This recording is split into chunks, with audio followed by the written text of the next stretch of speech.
Assalamualaikum warahmatullahi wabarakatuh. Perkenalkan, nama saya Cynthia Pratama Putri. Saya dari kelas 81. Di sini saya ingin menjelaskan tentang kerajaan Bani Abbasiyah atau dinasti Abbasiyah. 4 poin yang saya akan jelaskan yaitu sejarah, para khalifah, terus kemajuan, yang terakhir itu fase-fase.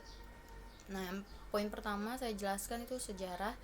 Ada sejarah Bani Abbasiyah dan ada juga sejarah dinasti Abbasiyah. Bani artinya keturunan, sedangkan dinasti artinya kerajaan. Abbasiyah berasal dari kata Al-Abbas, jadi keturunan dari Abbas. Bani Hashim merupakan mitra politik Bani Abbasiyah. Bani Abbasiyah pun masih termasuk keturunan dari Bani Hashim dari paman Nabi Muhammad SAW. Sedangkan dinasti Abbasiyah mulai muncul sejak adanya gerakan bawah tanah yang dilakukan oleh Muhammad al-Abbas, Ibrahim al-Iman, dan Abu Muslim al-Khurasani.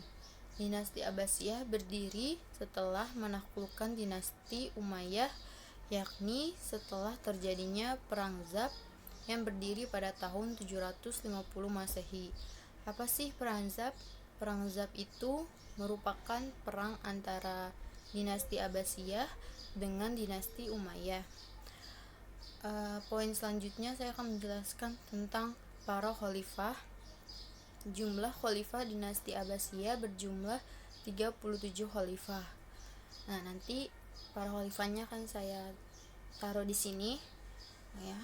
Terus poin yang ketiga yaitu akan menjelaskan tentang kemajuan pada masa dinasti Abbasiyah.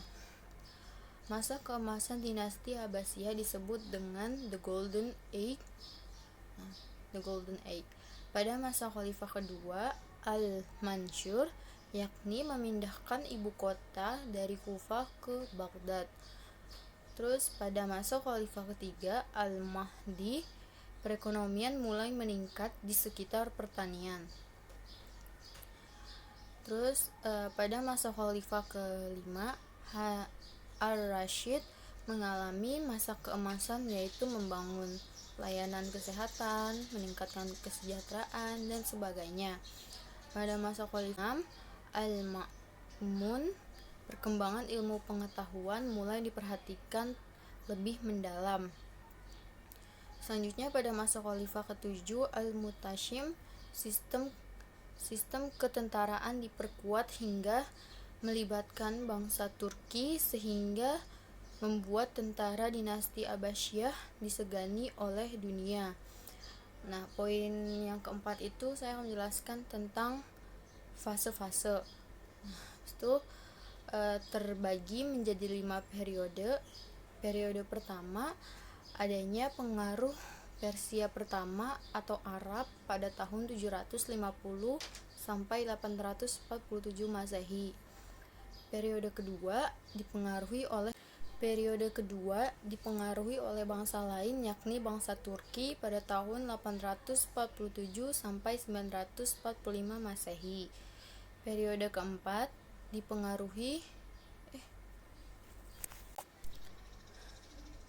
Periode ketiga dipengaruhi oleh Persia kembali atau Persia kedua pada tahun 1945 sampai 1055 Masehi.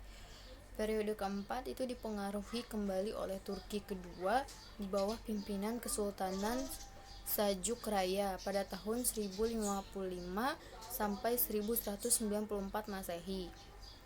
Periode kelima bebas dari pengaruh dinasti lain tetapi diakhiri oleh invasi dari bangsa Mongol, yaitu pada tahun 1194 sampai tahun 1258 Masehi.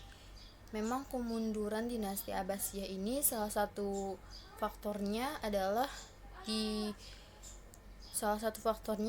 dikarenakan serangan dari bangsa Mongol, tak terkecuali juga adanya tentara pada saat itu.